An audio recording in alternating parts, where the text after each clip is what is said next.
सुरुवात परम ईश्वराच्या नावाने जो असीम दयाळू आणि कृपाळू आहे। स्वागतम सुस्वागतम। मराठी भाषा अकॅडमी या आपल्या यूट्यूब चैनल सर्व विद्यार्थियों स्वागत है। डियर स्टूडेंट बच्चों, हमने इसके पहले मराठी व्याकरण के उपयोजित लेखन ये जो टॉपिक है मराठी व्याकरण का, ये टॉपिक कवर करने की कोशिश की है। उसके अंदर आज हम गद्य आकलन मतलब उतारा वाचन प्रश्न तैयार करने ये आज इस पर चर्चा करने वाले हैं। तो बच्चों, इसके पहले हमने पत्र लेखन, जाहिरात लेखन, निबंध लेखन ये सब टॉपिक कवर किए हैं। अगर आप हमारे इस यूट्यूब चैनल पर नए हैं तो सबसे पहले ये चैनल को सब्सक्राइब कीजिए, इसके बेल आइकन को दबाइए। और इसमें अगर तुमको कुछ लगता है कि सर ये टॉपिक रह गया हमारे व्याकरण का, हमारे हिंदी का, मराठी का, तो आप उसमें कमेंट्स कर सकते हैं। वो कमेंट्स के ज़रिए से मैं समझूंगा और फिर वैसा बनाने की कोशिश करूंगा। ठीक है बच्चों, उतारा वाचन किंवा प्रश्न तैयार करने किंवा गद्य आकलन ये तुम्हारा प्रश्न बोर्ड के कृति पत्रिका में मतलब क्वेश्चन पेपर में प्रश्न क्रमांक 4 का आ आते रहता। 4A में ये क्वेश्चन आते। बच्चों ये देखो, इसमें जो है तो ये पोर्शन इसमें ऑप्शन में आता जाहिरात लेखन, ऐसे ऑप्शन में अलग अलग टॉपिक आते। मगर हम आपको सभी बतला रहे इसलिए कि कोई भी अगर क्वेश्चन आए आपको तो सिंपली आपको सॉल्व करते आने होना। आज हम देखने वाले हैं गद्य आकलन। तो देखेंगे गद्य आकलन क्या रहता है। बच्चों, ये जो बच्चे मेरा चैनल देख रहे हैं उसमें उनको मालूम है कि हमारा पढ़ाने का पैटर्न ये है कि सबसे पहले वो टॉपिक लेते हम और वो टॉपिक क्या है उसको एक्सप्लेन करते पूरा, और उसके बाद में वो टॉपिक ये होने के बाद में फिर एक क्वेश्चन लेते और वो क्वेश्चन पर उसका आंसर कैसा लिखते ये घटक का ये ऐसी मालूमात देखते। तो आज हम गद्य आकलन का हमारा पहला भाग है। इसके अंदर हम गद्य आकलन होता क्या है, उसमें क्या लिखा जाता है, उसमें कौन से मुद्दे लिखना ज़रूरी है, जो गद्य आकलन में तुम लिखते हो तुम्हारा वो ध्यान में रहना ज़रूरी है। ये चीज़ें आज हम देखने वाले हैं। तो बच्चों देखिए, गद्य आकलन मतलब एक पैसेज दिया जाएगा आपको, वो पैसेज में वो पैसेज रहेगा उसको पढ़ने का और पढ़ने के बाद में उसके क्वेश्चन तैयार करने का। समझ में आ रहा? प्रश्न तैयार करणे, उतारा वाचून त्यातील प्रश्न तैयार करणे म्हणजेच गद्य आकलन आहे।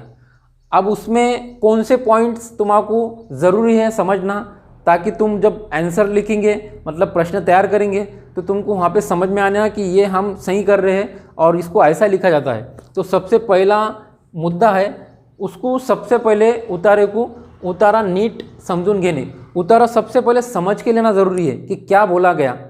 फॉर एग्जांपल अगर ऐसा आया कि कोरोना हा खूप मोठ्या प्रमाणात पसरत आहे, चीनच्या वुहान या प्रांतातून आलेला आहे आणि कोरोना हा दिवसेंदिवस वाढत आहे। अब ये उतारा आया, अब हमको मालूम होना काय के बारे में बतला रहा, अब ये बतला रहा कोरोना के बारे में। तो यहाँ पे क्वेश्चन तैयार हो सकता कि कोरोना हा कोठून आला।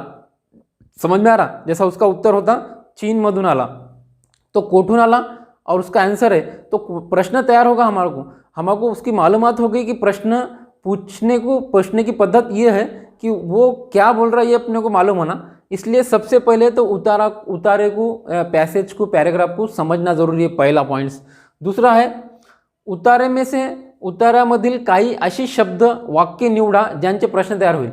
उतारे में से ऐसे कुछ शब्द वाक्य निकाल लो जिससे प्रश्न तैयार होता है। फॉर एग्जाम्पल कोरोना के बारे में ले रहे हम, तो कोरोना हा कोठून आलेला है, तो कोरोना हा चीनमधून आला, तो चीन को पकड़े हमने, तो चीन एक देश है, तो वो हो गया एरिया का नाम। तो हम पूछ सकते हैं इससे कोठून आला करके, तो उसका आंसर आएगा चीन। ठीक है, तो ऐसे प्रश्न, ऐसे वाक्य, ऐसे शब्द पकड़ना जिसके ज़रिए से हम बना सकें।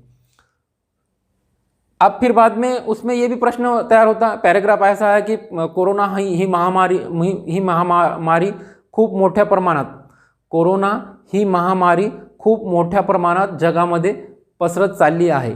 कोरोना सुरुवातीला चीनमधील वुहान या प्रांतातून आलेला आहे आणि नंतर तो संपूर्ण जगामध्ये पसरला। अब ये होगा, ये एक पैराग्राफ का ये समझो सेंटेंस वाक्य है। अब यहाँ से हम समझ सकते हैं कि कोरोना काय आहे, तर उसमें ये उसका उत्तर हो सकता कोरोना एक महामारी है। कोरोना कोठून आला, कोरोना चीनमधून आला। तो ये हम पहले समझ लिए कि कोरोना क्या है, तो फिर अपन उसके प्रश्न तैयार कर रहे हैं, उसके आंसर अपने पास में है। ठीक है, प्रश्न फक्त उतरातीलच असावा। प्रश्न जब तैयार करने का तो एक बात ध्यान में रखने की कि प्रश्न बच्चों उतारे में पैसेज में छूना हो, नहीं तो प्रश्न पैसेज में नहीं है और हम दूसरा प्रश्न तैयार कर रहे हैं तो उससे मार्क्स भी नहीं मिलते और सही भी नहीं होगा, इसलिए प्रश्न उतारे में क्या होगा। दूसरी बात, प्रश्नाच्या शेवटी प्रश्नार्थक चिन्ह लिहावं। अपने प्रश्न बना दिए कि कोरोना कोठून आला, तो कोठून आला उसके सामने प्रश्नार्थक चिन्ह उसका सिंबल देना जरूरी है। अगर ये नहीं दिए तुमने तो वो प्रश्न तैयार नहीं होता, ठीक है। प्रश्नार्थक चिन्ह या फिर मराठी में जितने भी चिन्ह रहते उसके लिए भी मैं एक वीडियो बनाने वाला हूँ कि जो हम जो भी लिखते तो उसमें एक सिंबल रहता उसका, उस सिंबल का मतलब क्या होता और कब यूज़ करते, इसके लिए हम सामने देखेंगे। तो इसके बाद में देखिए, प्रश्न अशी तैयार करा। प्रश्न कैसे तैयार करने के, कोठे, केव्हा, कोणाला, कधी ऐसे तैयार करना जिसका क्वेश्चन बनता है। जैसा कोठे, कोरोना कोठे आहे जास्त, जगामध्ये सगळ्यात जास्त कोरोना कोठे आहे, कोरोनाची सुरुवात केव्हा झाली, तो ये होगा उसका क्वेश्चन। क्वेश्चन बनने होना, वो बनने के लिए कुछ शब्द रहते, वो ये शब्द है, ऐसे शब्द उसमें डालना ताकि क्वेश्चन बने। बाद में प्रश्न तैयार केल्यानंतर उत्तर लिहून, अब हमने प्रश्न तैयार कर दिए तो उसके नीचे आंसर नहीं लिखने का उसका, जैसा कोरोना कोठून आला तो कोरोना चीनमधून आला ऐसा नहीं लिखने का, हमने सिर्फ प्रश्न तैयार करके देना है 4 से 5। तो उसके बाद में फिर वो क्वेश्चन पर वो सही रहे तो अपने को अच्छे मार्क मिलेंगे। तो वो सही कैसे रहेंगे, ये पैटर्न के तहत तुमने ये मुद्दों पर अगर ध्यान रखे और लिखते होगा तुम्हारे जहन में रहा तो तुम प्रश्न सही बना सकते हैं। तो बच्चों हमने आज देखे हैं कि गद्य आकलन क्या होता है। गद्य आकलन मतलब उतारा वाचन, पढ़ के उसके क्वेश्चन तैयार करना।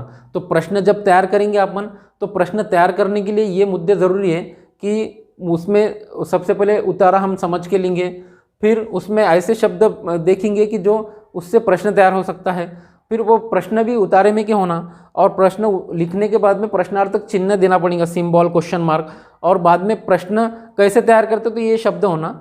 और उसके बाद में देखिए कि उसके बाद में उत्तर नहीं लिखना, उसमें सिर्फ प्रश्न तैयार करके देखना है और उसमें प्रश्न तैयार करके हमको लिख के रखना है, ठीक है।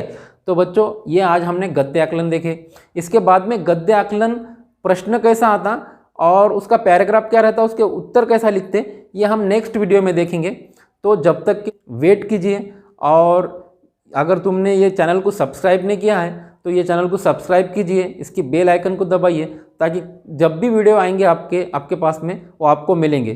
तो बच्चों ये आज हमारा टॉपिक था। कल एक इसका उदाहरण के साथ में हम टॉपिक लेंगे और उसके बाद में ऐसे ही टॉपिक लेंगे जो हिंदी माध्यम, उर्दू माध्यम और अंग्रेज़ी माध्यम के बच्चों के लिए यूज़फुल है, ज़रूरी है। तो बच्चों वीडियो देखने के लिए जज़ाकल्लाह, थैंक यू।